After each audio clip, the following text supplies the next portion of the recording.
The first thing I ever remember being, other than a kid, is an actor. I first set foot on a stage when I was 13 years old, and since then, theater became my main form of expression. It was both my escape from reality and my most effective connection to it. My safe playground, my catharsis, and my tribe. But even the most wonderful relationship has its flaws. And because theater is so emotionally raw, it can get messy fast. It turns out that sometimes we, sensitive hearts, need an outlet for our outlet.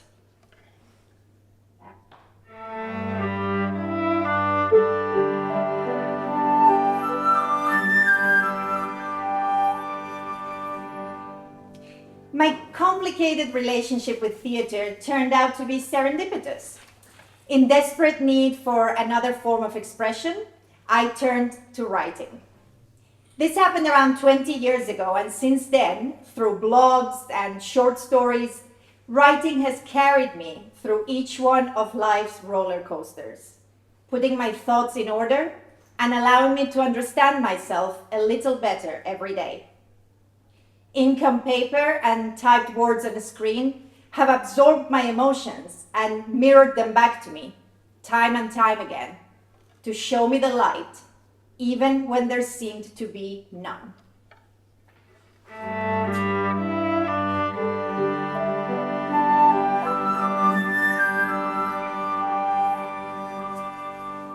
During this time, I have teetered between an almost complete writer's block and moments in which the words have just poured out of me like waterfall.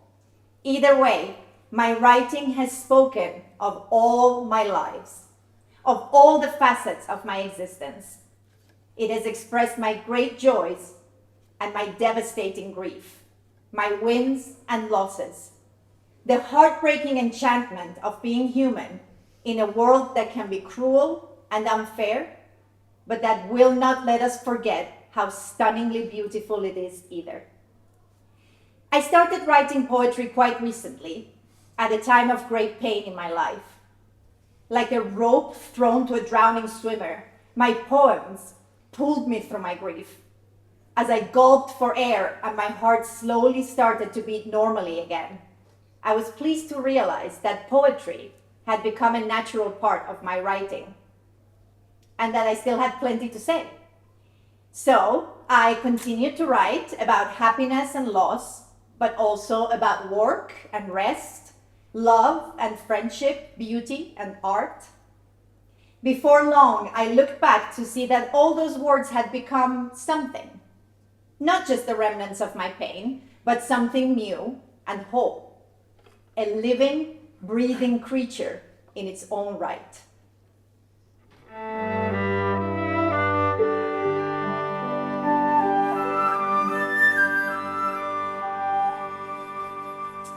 I am delighted to be able to share this word with you now.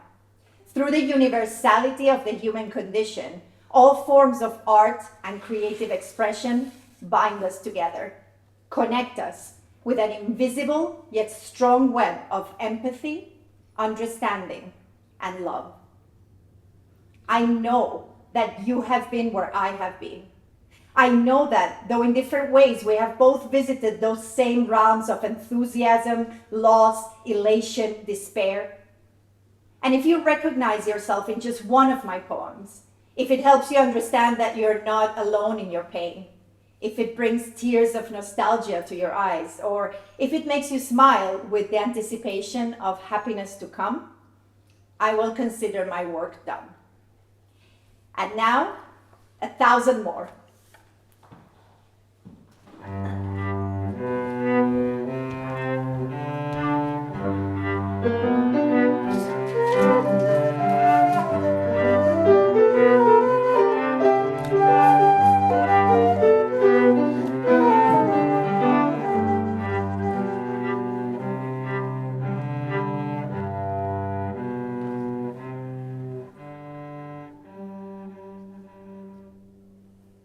Lazy Sunday mornings. 2 coffees instead of 1. There is a splash of sunshine on my living room floor. I doze off, re-watching my favourite show. An open book, face down on the couch. My dog stretching in a dream of bones and rabbits and puddles of melted snow.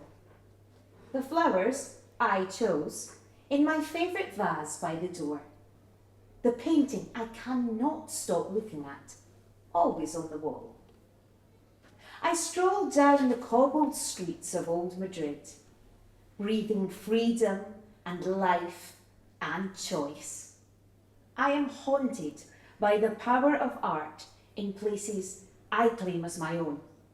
A book and a 3rd cup of coffee before I go home. One last look at the magic of the Madrid sky at dusk. A glass of wine, the flowers by the door, the dreams of my dog, an explosion of colour in the warm bed I bought, the brushstrokes of a life painted yesterday and tomorrow and here and now.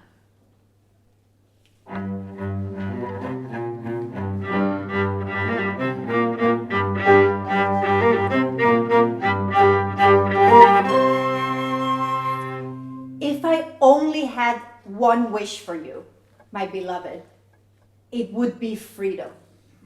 Freedom from other people's opinions. Freedom from making the same mistake twice. Freedom from settling, from believing you're ordinary, just another person roaming this earth. As if you're not one of a kind. As if you're not a fucking miracle of energy turned into stardust, turned into flesh and breath and heart.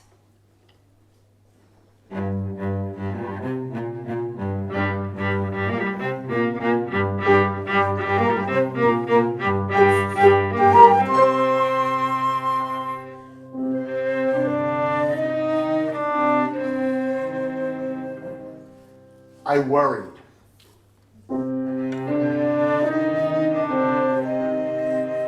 Will it turn out well? Will it be a job well done? I was plagued with anxiety.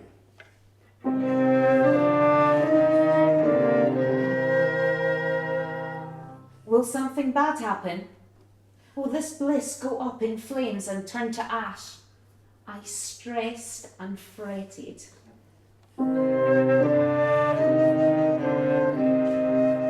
Will Will the people I love be okay? Will they be safe? Will they be happy? Will they get everything they've ever wanted? I was tormented.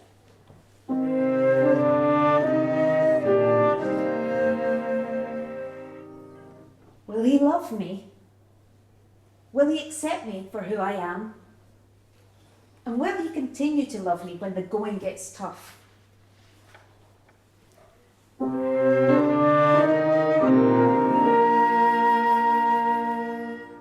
Until one day, I woke up and saw that every cause of distress was just smoke. And that despite my cares and troubles, things I never thought of could go wrong. And that my sharpest swords against my little dramas and the big tragedies of the world were unbridled passion and unapologetic joy. I took all my best memories and my craziest hopes, and I made a cocoon from which I emerged with wings that dance through the darkest of nights into the very brightest of lights.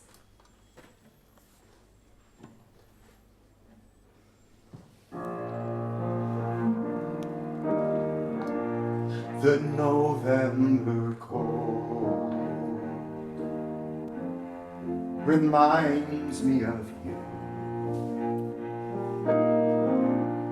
or rather it reminds me of me when we existed. I became when we existed. I became despair when we broke. And now it is November. The air is crisp. The rain is clean, and I am embraced by the autumn light, like I was before.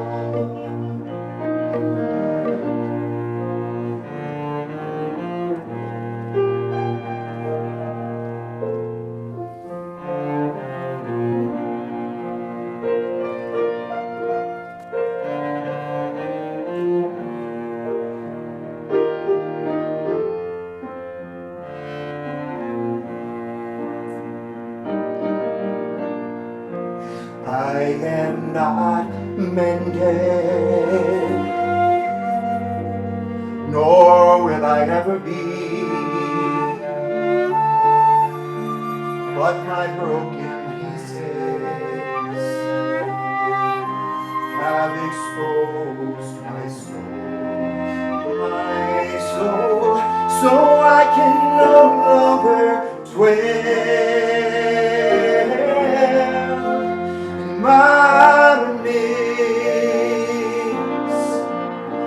I revere my desires, I venerate my heart, and I will never again deny myself for weakness and all its callous wants. The November cold reminds me of you,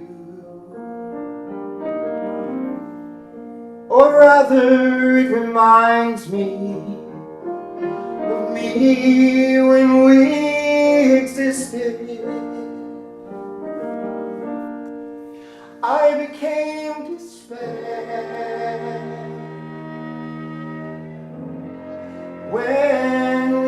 existed. I became whole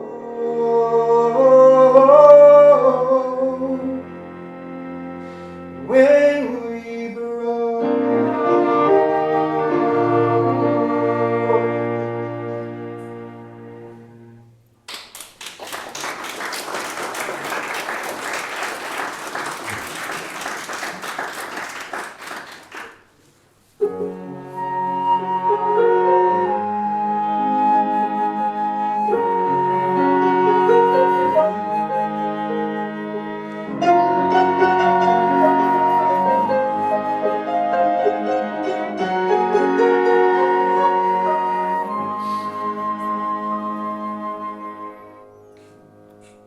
It is different here.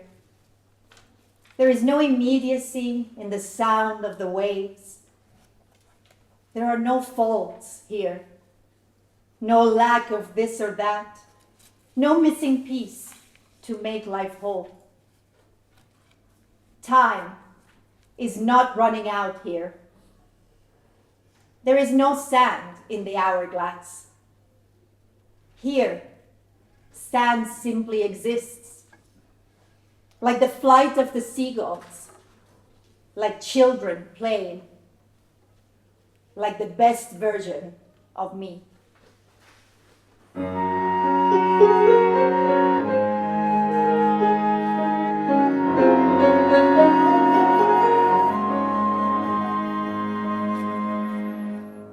The sky is pink clouds and the air is salt and the sounds are laughter and sea breeze and clinking glasses and the gentle dreams of easy summer afternoons.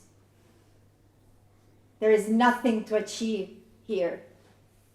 The puzzle is not incomplete. For once. For now. Everything is here. And everything is perfect. And there is nothing to do but be.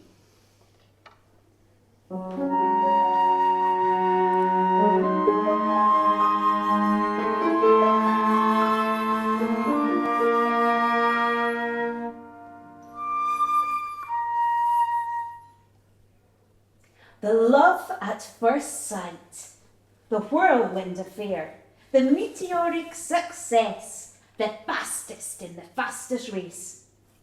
We cherish the romantic notion of the immediate, the spectacularly unexpected, the thing that shakes our world and takes our breath away. But sometimes life is a slow burn.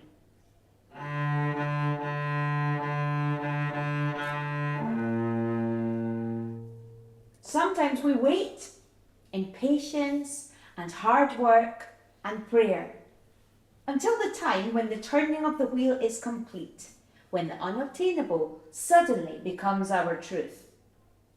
Sometimes it's a slow burn.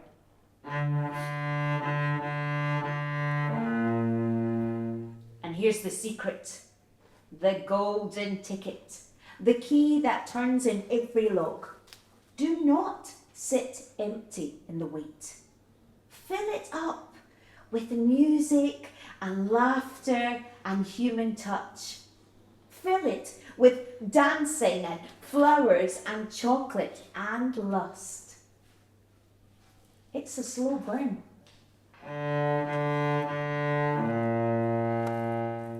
Fill it with life and watch.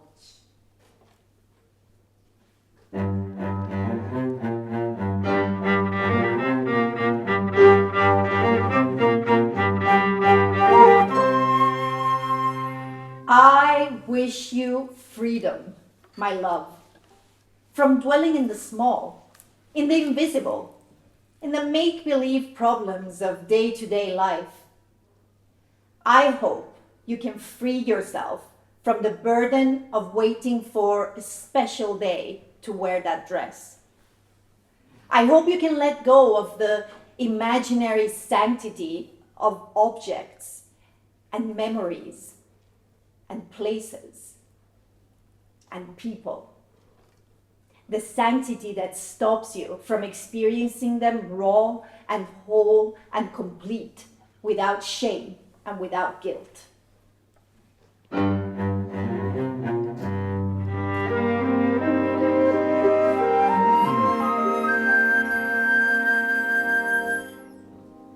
How would you exist if you needed nothing? How would you live if you did not feel that something was missing? That there was something yet to be achieved? If you were not constantly thinking about that weight you think you need to drop? If you were not wondering about that great love that may never come? If you were not overfeeding your expectations for that new job, That car? those holidays, Perfect house? how would you eat?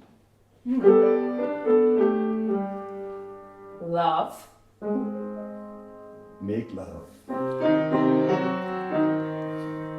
Dance? Sing. Laugh? How would you speak? Embrace? Kiss. How would you live if you were not waiting?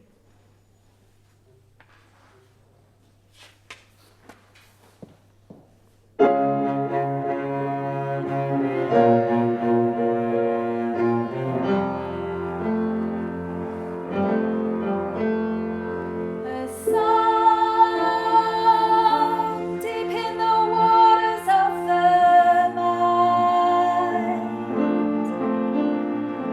A long tail bird across the violet sky. At the tips of our fingers in the bright city lights.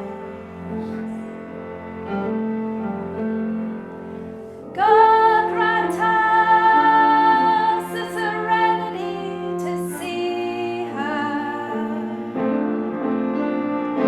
the courage to fight for her, the wisdom not to replace her with empty promises and forgotten dreams. The itches and scabs of a mistreated heart.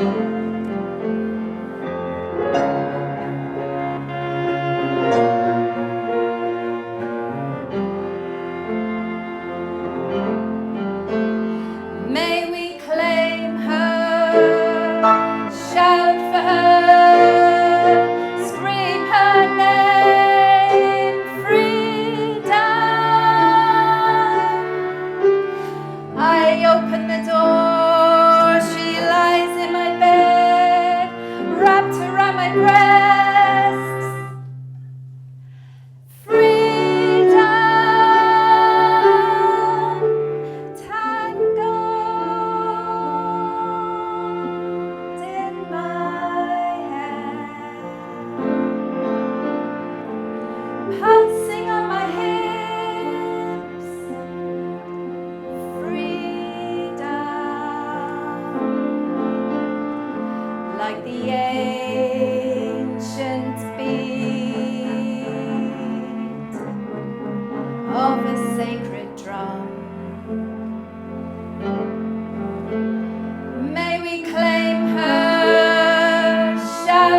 glimmer of hot, salty, champagne-filled days of summer. It is orange and gold and covered in an intricate mesh of nostalgia and hope. And I want to, but I feel lazy and yet unthought possibilities. Now comes a light breeze of autumn, messenger of an end that is just the beginning. A light blanket and a hot drink, and rain against the window of a cozy room with a comfy couch, a snoozy dog, and the world in a book. And my memories. Memories. Falling like yellow leaves, feeding the ground for a new tomorrow.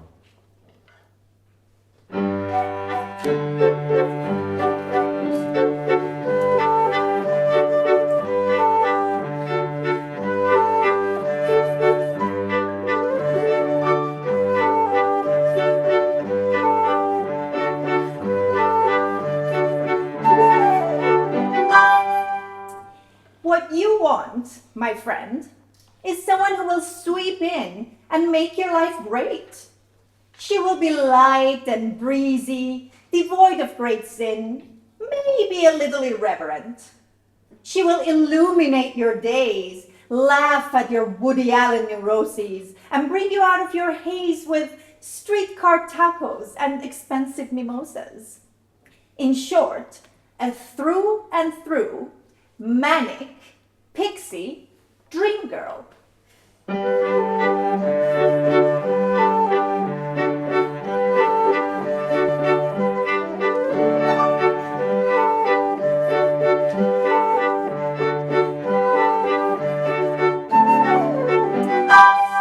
The best thing about her will be that she will not need a thing.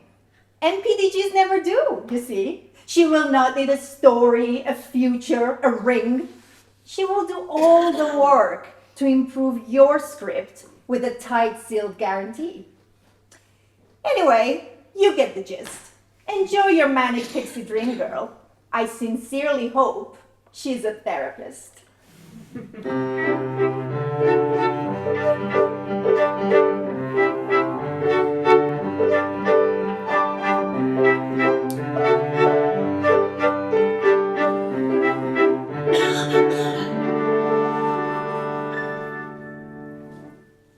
What are we but fragments of each other? Little pieces of universe lost through space and time in an illusion of separation. We feel alone, small, insignificant, in a world so big, so fast, control and order no more than mirages, tricks of the mind, that disappear in the blink of an eye. In the click of the fingers, in the flick of a match. I read that we have lost our tribes, or maybe they have become something different, a web of constant connections made by millions of lonely hearts. What happens if one of them breaks? Who will come to the rescue?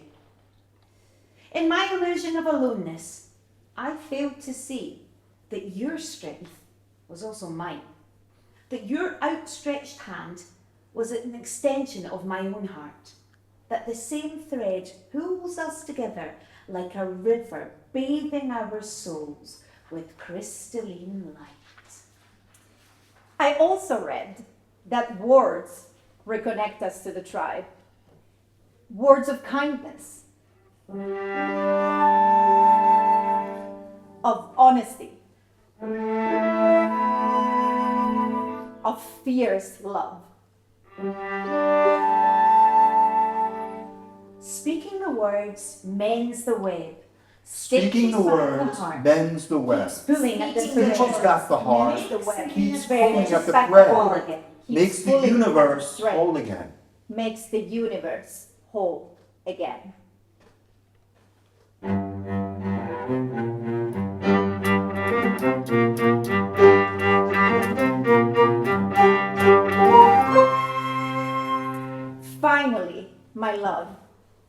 I wish freedom for all your desires. Revel in your pleasure. Jump into it, swim in it. Let it take over you until you're nothing but energy, turned into stardust, turned into flesh and breath and heart.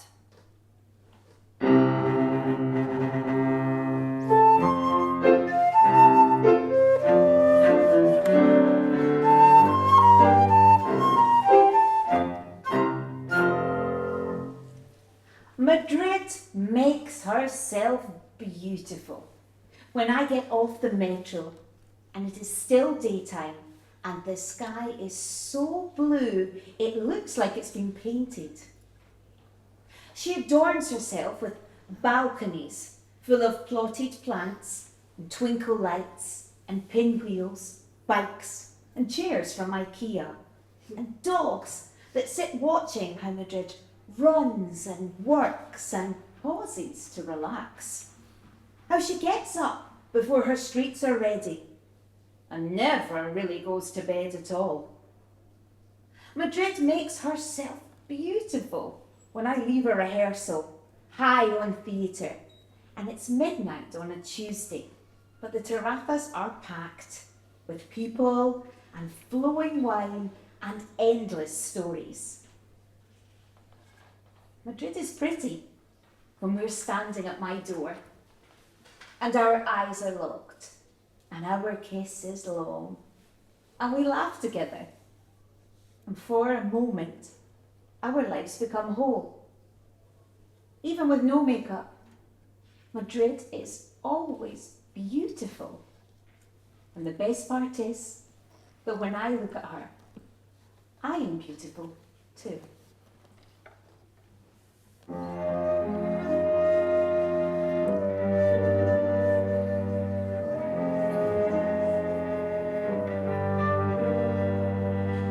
I will wait. Two huge blue eyes look up at me from a little face, almost too small to hold them. I will wait until you calm down, until you stop chatting, until you pay attention. But underneath it all, in the tone of my voice, and the look in my eyes, and the calmness radiating from my hands, I am saying, I will give you time to grow. I will give you time to learn, to become stronger, to become the person that you will be. I will sustain you through that growth. I will nurture and teach you. I will make your life softer, lighter. I will make sure that when you grow up and are out in the world, living the life of responsibilities and challenges and hurdles of the modern adult, you will remember what you felt in my class. Every time you were around me, and each time you saw me arrive. I will make sure that even for one moment, this memory makes you feel protected and held and loved. Hour after hour, day after day, the child teaches the educator, pushes him to rehash, recompose, and grow. Brings her into patience and joy, building all the hope for a better tomorrow.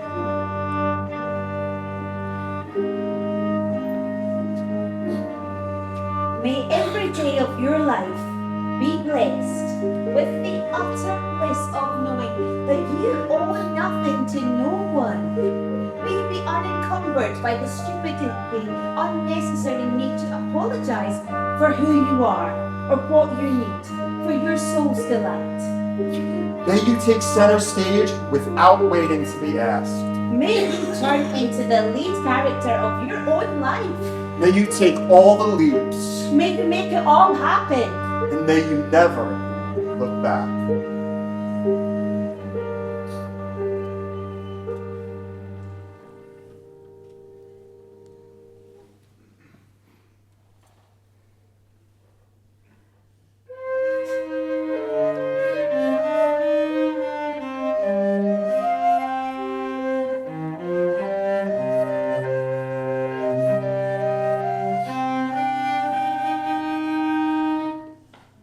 night, the prospect of a blood moon, unique, different, unmissable, sends me in old pyjamas and open shoes, 2 full rubbish bags in hand, descending the stairs and turning my head up to the sky. I do not truly expect to see her, but I will at least try. Rubbish discarded, unburdened, I stroll along the streets, never too far, looking around every corner for her slippery charm. She's just out of reach, like that consuming first lust, like long desired love, like the domesticity of that kiss on the forehead, of the hand on the small of the back, of the sips of morning coffee together over the kitchen aisle.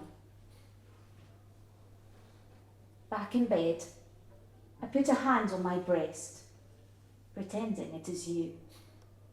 Unreachable you, ethereal, imagined, non-existent, like walking along empty streets, peeking around corners, looking for the moon.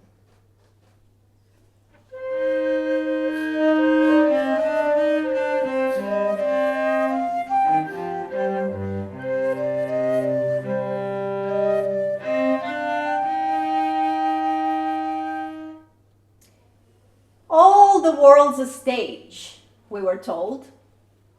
We believed it. Our gullibility made them bold as they slowly began to shamelessly write our scripts the way they wanted them told. By the time we noticed, it was too late. We were suddenly not good enough for the fairy tale prince who forgot consent, for the tortured artist and his humble bragging overplay, for bloody Mr. Big, that constant letdown, who always got his way. It worked for a while. We consumed everything, even ourselves, to reach a perfection that was already there. You should know that when you've had enough of their fake power display, the script flips and you become the baddie. Always the most fun part to play. You are now the monster, The predator. the shrew, For there is nothing scarier than someone who needs absolutely nothing from you.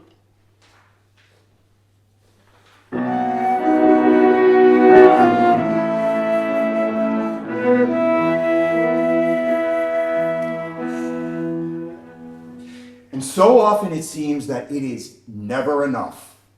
That no matter what you do, how hard you try, how much care you take, nothing is enough. The demands are real, the expectations infinite, and like Sisyphus come to life, you push and you push and you push the eternal boulder of your inadequacies up that cursed hill every night.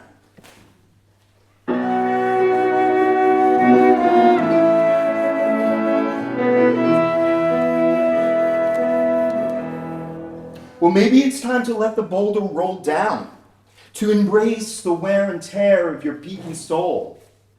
Maybe it's time to greet all the ugliness that you think you own and let it speak to you for once and for all. Maybe then you will understand that where you see darkness, the world sees light. That to climb the impossible mountain you worked so hard to move, what you are is completely right. You have nothing to prove.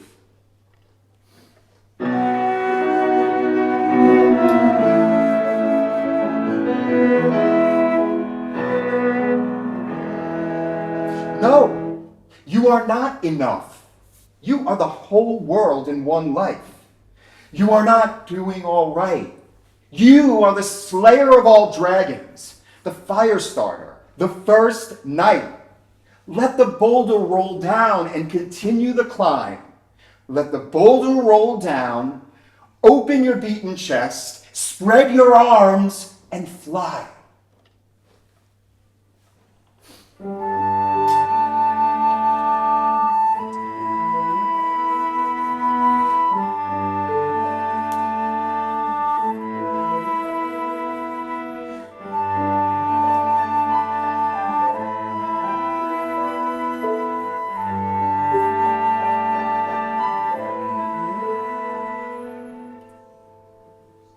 down and rest, heart.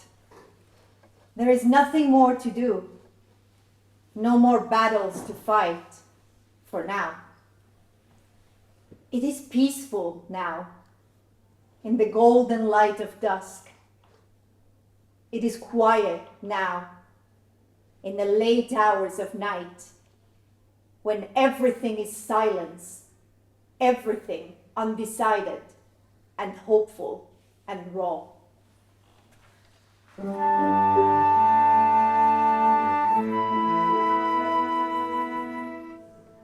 Lie down and rest, heart. Forever is nothing right now. Forget the absolute, the do's and the don'ts, the should-haves and the won'ts. Bask in the beauty of your mistakes today, heart. For by tomorrow, there will just be the space for something more.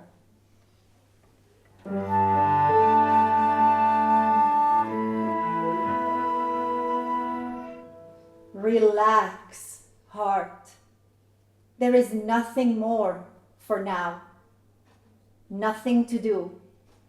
Nothing to become. Nothing to be, heart, but what you are right now.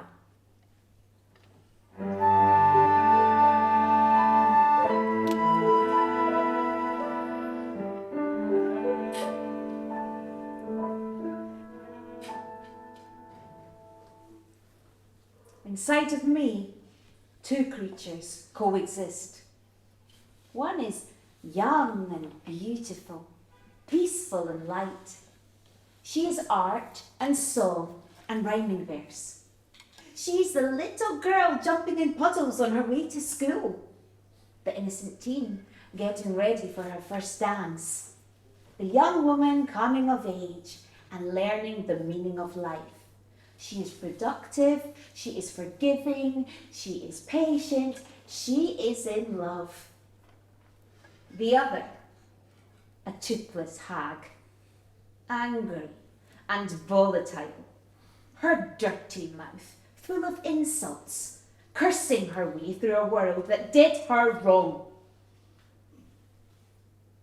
It used to be hard not to know which of the two would come out to play, or which one I'd be by the end of the day.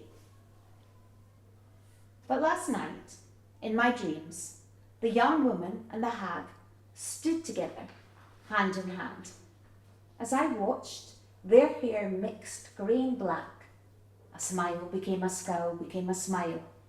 Two bodies slowly fusing and merging into one. And from that, roots began to grow, like anchors to the earth below. I woke. I was alone. I looked and saw flowered branches shooting through the roof and ripe, gorgeous fruit at my feet on the floor.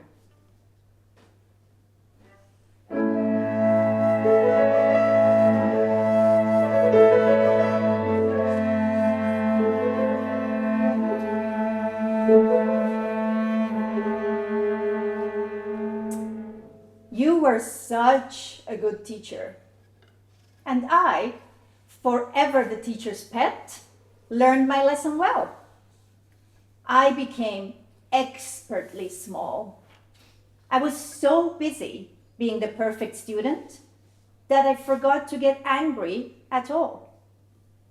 I learned to be fair. So fair, in effect, that I completely misplaced my ability to demand respect. Fitting into your ridiculous, demeaning little box took up so much of my attention that I just lost my way through the looking glass, tweezing, shaving, dyeing, melting, melting, melting. Such a good fucking little girl. So, I just wanted to stop by today and let you know that I did find my way. On this side of the looking glass, there's no room for crouching down to your pathetic height. No space to lower my voice to avoid making a fuss. On this side, I am big, huge, in fact. My voice is loud. It echoes on rooftops. My power is magnificent and completely intact. Are you uncomfortable? Intimidated? Flat out scared? Well, I'll tell you what. Let's make a pact. You will quit your teaching, and I will never revisit my useless good girl act.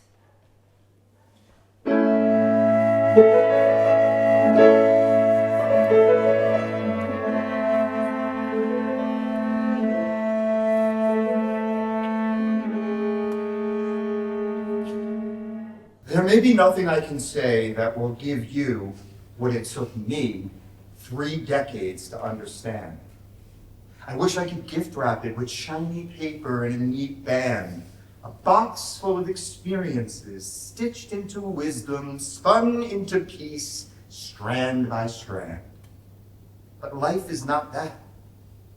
So, I will settle for weaving 3 decades into 3 little words. They may seem inadequate, vague, obtuse, just a platitude far too mild. Still, I will attempt to resew the fray. Rethink the script, my child. Rewrite the story your way. The power is in the questions. For the answers, pull the thread. Do not wait 3 decades to place that sturdy gold crown on your very well-equipped, altogether exceptional head.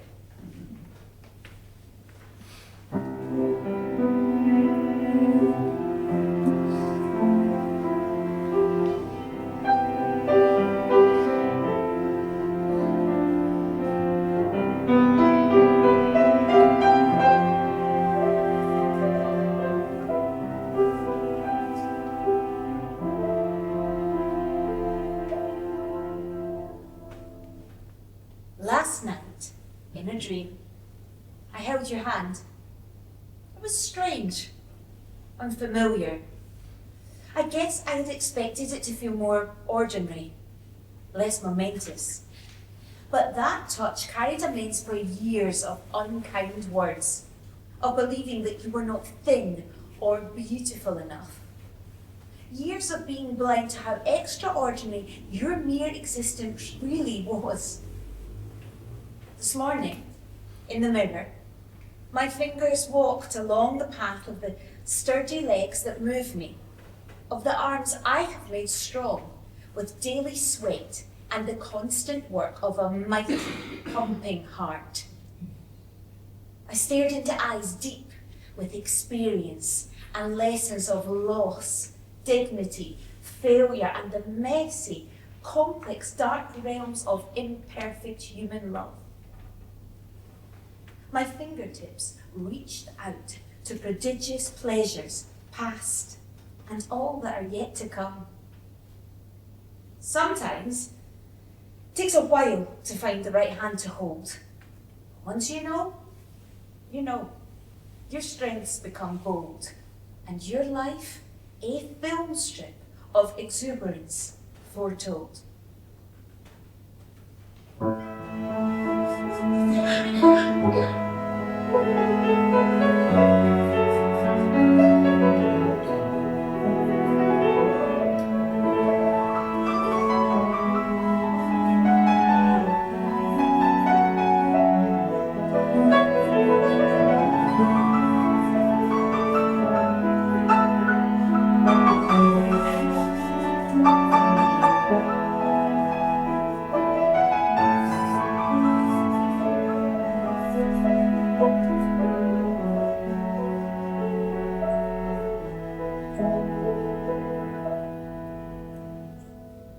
Walking around Casa Mexico, I am stopped short at the sight of freedom in movement. It is the first time I see her imbued with life. It takes my breath away. There is a bench behind me, and I slowly lower myself onto it, my eyes never leaving the screen on which she moves around her garden, in a way impossible to explain with human words, for she does not seem human at all. Her magic is indescribable and unexplained and leaves the viewer helpless, entranced. Only one other person has that power, the incandescent Norma Jean, Marilyn herself. I tried to remember if I had ever seen her in a garden like Frida's, but the image that keeps coming into play is her smile when she talked about Arthur and the light in her eyes on their wedding day. Marilyn must have liked flowers, just like Frida did. Different ones, maybe. Frida's splashes of exotic color may have been replaced by roses in Marilyn's garden, or callas, or forget-me-nots. What would have happened if they had met amongst the flowers in one garden or the other? I imagine the projection on the screen. We see their smiles and hear the echo of shared laughter. Frida whispers something in Marilyn's ear, and Marilyn puts an arm through Frida's and winks. Outside the projection, where no one else can hear, they talk about love and lust, broken childhood, illness, heartbreak, and hope. They drink tequila and share a smoke. I open my eyes. I am back in reality, the hard bench in Casa Mexico begging me to stand up and move on. Frida is still on the screen, sans Norma Jean. Just as well. I don't think we humans could have endured all that beauty together in one scene. It's about me now, love, and I'll still call you love, because there is one thing you cannot take away from me, and that's my truth, the depth of my feelings, the pure shine of my heart. It's about me now, love, about my extraordinary life, about this unique roller coaster I can't get off of. Nor would I want to love, because it's part of my strange journey, and it reminds me that I'm alive.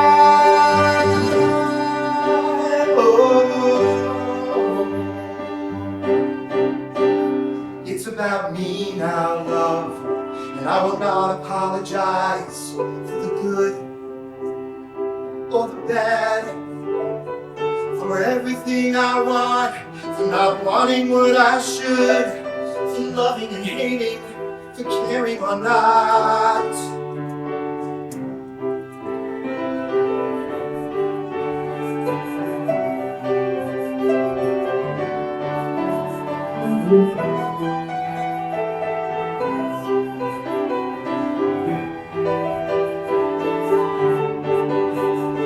About me now, love, and I will not apologize for the good or the bad, for everything I want, for not wanting what I should, for loving and hating, for caring or not.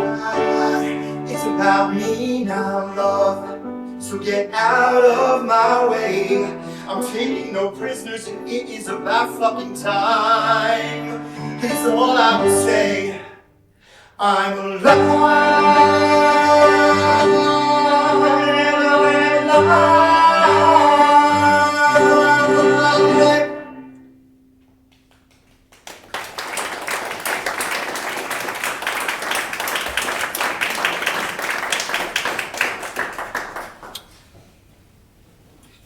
The accomplished woman in me, the solver of all things, the generous listener, the dedicated teacher, the knowledgeable professional, the creative force of nature, the badass, the boss bitch.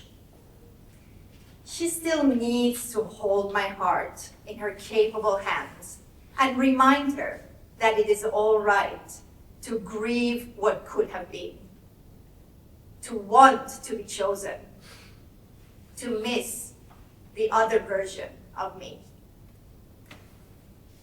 She holds my hand when I go to bed.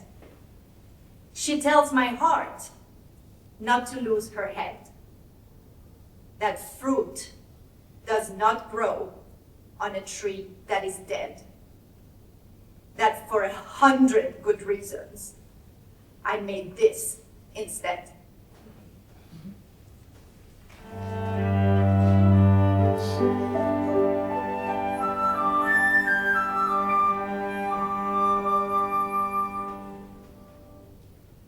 I have lived 1,000 lives. I will live 1,000 more. The evil ones and the renegades, the willful, the boisterous, the quiet wallflowers, the queens, the high class, and the lowest of the low.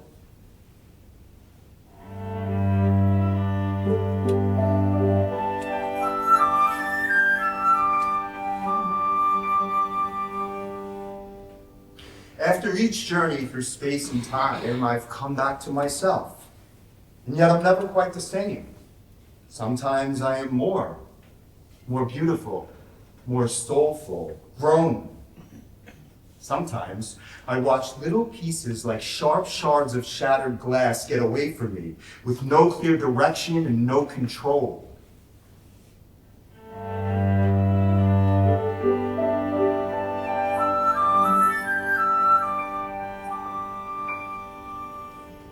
Who will they hit? Have I protected my own? Or have I, once again, sacrificed my people for the thrill of that moment, that eternity, that speck of universe, that everything, the iridescent beauty of that sacred dance around the tribal fire, bearing my soul?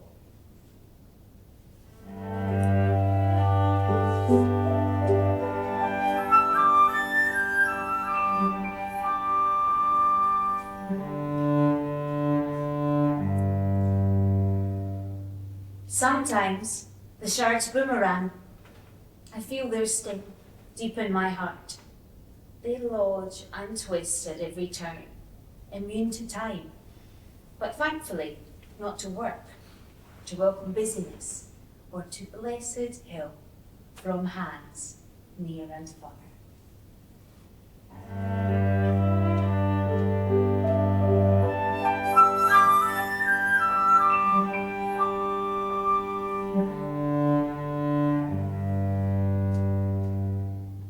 I've learned to walk holding my hand to my heart to navigate the pain. And I've learned to shield my loved ones, to stay by their side and never remove their safety net.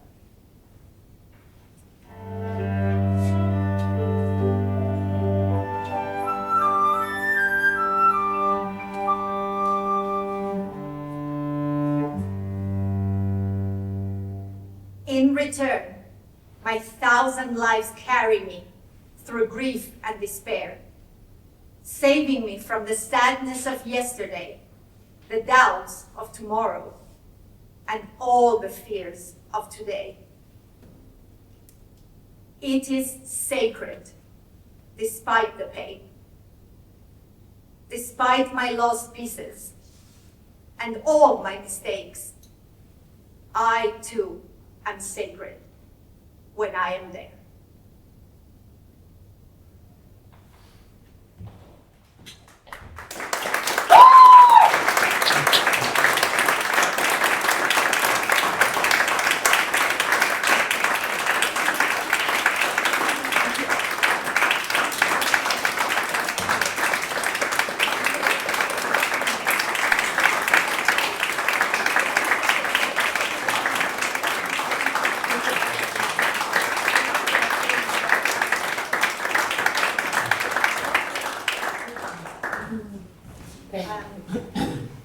Thank you everyone for being here. Your lovely audience. Thank you so much. There is something extra today that wasn't initially planned, but as most of you know, I am Iranian, and I know that you all know everything that's been happening in my country in the past months, weeks, days. But I think that there are things that we see on the news and on social media, and then there are the things that Iranians see and feel. There is the Iran you see on TV, and there is the Iran of the Iranians. So I wrote something this morning that I would like to share with you.